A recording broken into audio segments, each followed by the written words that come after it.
very important factor for me that this was a joint collaboration between the World Bank and an academic institution of high quality like the USC Annenberg School. It's really the breaking away, the moving away of the walls and encouraging people to partake in the knowledge base that resides in these two sectors, the academic and the World Bank itself. This model acknowledges that we don't live in a vacuum, that in fact we exist in a society.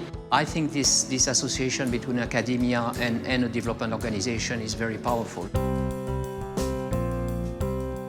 The thing that made me decide to dip into my own pocket and fund this entirely out of my own savings was the Annenberg brand. And we're working very closely with senior people at the World Bank to help them understand how communication can help development. How can people who are economists or who are experts in agriculture or in health or especially in economic reform, how can they tell their story better? What we do at the Annenberg School for Communication and Journalism is help people tell their story better. I'm Turkish, I can bring in the Turkish experience, whereas my colleague from Nigeria is bringing his experience from Nigeria, another one from Panama, another one from Senegal. It's really about how communications is being carried out in different parts of the world. This is really like getting a snapshot of what's happening 360 degrees all around the world. Wherever you go, you hear leaders talking about governance reform, but the implementation of that reform is really the problem. The idea of having a program that focuses on the business of governance and then embedding communications as being central to the process of delivering reforms appealed to me greatly. In the role play, it became very realistic. It allowed me to really self-reflect on the words that I use and the way that I deal with people. If this conversation continues in this vein,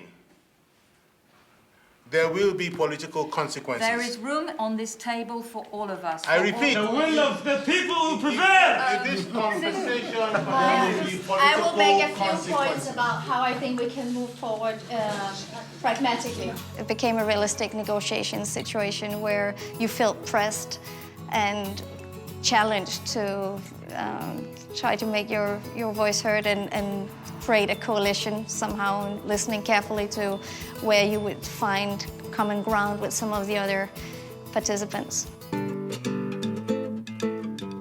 I think the political intelligence session was extremely beneficial. That's something I do often in my daily work. The conflict management tool was extremely useful and has helped me see through some of the skills that I'm underusing and I could use more. Strategic narrative. I can use strategic narrative to promote the image of my organization. And also I can link it up with other kind of strategies that I use in the field. I view my cohorts as an international advisory board. In the future, 5 years down, 10 years down the road, we'll be sharing experiences and being in touch, definitely, and helping each other out and nation building. What will be helpful would be to continue the networking process with your peers so that there is a network of practitioners spread across the world, sharing ideas, renewing their knowledge base, and working together collaboratively. You can be sure that I will be another ambassador of this program, and I will be promoting this program because it really is a very valuable network that we're building up here, from which I will be benefiting not only today, but tomorrow and also in the decade to come.